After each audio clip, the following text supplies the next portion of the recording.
Hello friends, Onam வந்தாச்சு. முன்னாடியில் night flowers எல்லாத்தையும் ஃப்ரிட்ஜில் எடுத்து வச்சுட்டு ஃப்ளவர் வேஸ்ட் அப்படியே விட்டுட்டு டயர்டாக இருக்குன்னு தூங்க போயாச்சு. மார்னிங் எழுந்ததுமே பாப்பாட்ட சொல்லி எனக்கு இந்த இடத்த க்ளீன் பண்ணி கொடுன்னு சொன்னேன். பாப்பாவுமே க்ளீன் பண்ணி கொடுத்தா.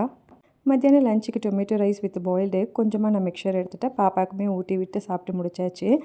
கொஞ்ச நேரம் ரிலாக்ஸ் பண்ணிவிட்டு குளிச்சு கிளம்பி எங்களோட ஓணம் அட்டையரில் வந்துட்டோம். கோலபுரத்துக்கு ரெடி ஆகிட்டு க்ரீன் டெக்கரேஷனுக்கு துளசி வேணும்னு சொல்லி 2 முழம் வாங்கி வச்சுருந்தோம். பட் அன்ஃபார்ச்சுனேட்லி அது ஒரு மாதிரி அழுகிடுச்சு. அவங்க ரொம்ப தண்ணி தெளித்து வச்சுருந்தாங்க போல இருக்குது.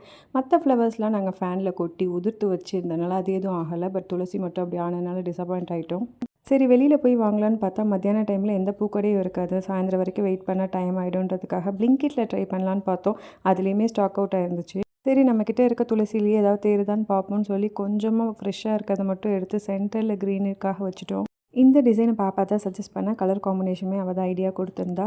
இதை நாங்கள் எங்களோட பூஜை அறைக்கிட்ட டைனிங் ஸ்பேஸ் கிட்ட போட்டுட்டோம். இப்போ இருக்கிறது வெளியில் வாசலில். இது நான் சஜஸ்ட் பண்ணது. உள்ள பூஜை அறைக்கிட்ட போட்டது கிட்டத்தட்ட எங்களுக்கு 1.5 to 2 hour ஆகிடுச்சு. அதனால் வாசலில் சிம்பிளாக போடலான்னு சொல்லி ஆரம்பித்தோம். பட் அதுவுமே ஒரு 1/2 hour கிட்ட ஆகிடுச்சு.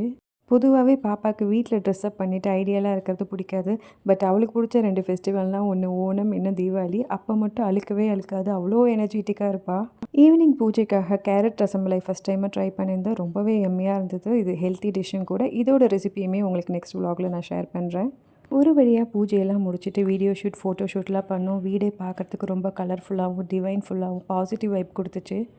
எங்களோட இந்த 2 குலத்தில் உங்களுக்கு எது பிடிச்சிருக்குன்னு கமெண்டில் சொல்லுங்கள். எல்லாருக்கும் ஓணம் நல்வாழ்த்துக்கள். See you, bye.